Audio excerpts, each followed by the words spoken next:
الحمد لله رب العالمين، والصلاة والسلام على أشرف الأنبياء والمرسلين وعلى آله وأصحابه أجمعين.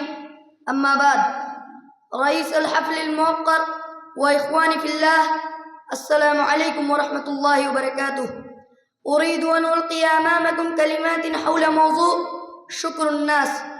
إخواني في الله، وشكر الناس خلق إسلامي وقيمة إنسانية نبيلة أمر بها الإسلام، وربط النبي صلى الله عليه وسلم بين شكر الله وشكر الناس. عن أبي سعيد رضي الله عنه قال قال رسول الله صلى الله عليه وسلم: من لم يشكر الناس لم يشكر الله. وفي رواية: أشكر الناس لله أشكرهم للناس. إخواني في الله، وبين لنا النبي صلى الله عليه وسلم طرق الشكر ووسائله، فمنها الشكر بالجزاء والدعاء، ومنها الشكر بالقول الجميل. فعن أسامة بن زيد رضي الله عنه قال قال رسول الله صلى الله عليه وسلم: من صنع إليه معروف فقال لفاعله جزاك الله خيرا فقد أبلغ في الثناء. إخواني في الله، وعلمنا رسول الله صلى الله عليه وسلم شكر شريحة من العاملين قد لا يلتفت الناس لبساطة أعمالهم وتواضع أحوالهم. فعن أبي هريرة رضي الله عنه أن أسود رجلا أو امرأة كان يكون في المسجد يقوم المسجد فمات، ولم يعلم النبي صلى الله عليه وسلم بموته، فذكره ذات يوم فقال: ما فعل ذلك الإنسان؟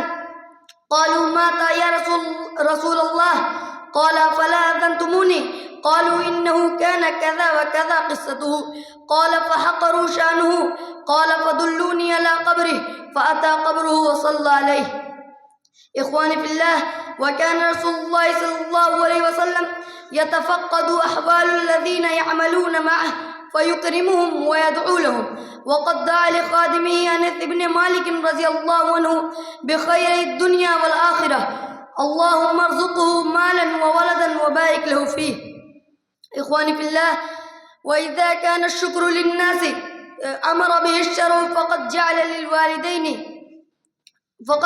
للوالدين أوفر الحظ والنصيب، كما قال تعالى: ووصينا الإنسان بوالديه حملته أمه وهنا على وهن وفصاله في العامين